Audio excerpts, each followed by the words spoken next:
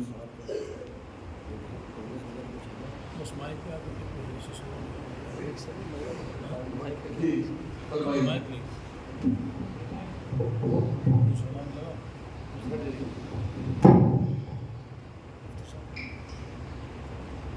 سب ادب و احترام کے ساتھ ابھی آپ نے فرمایا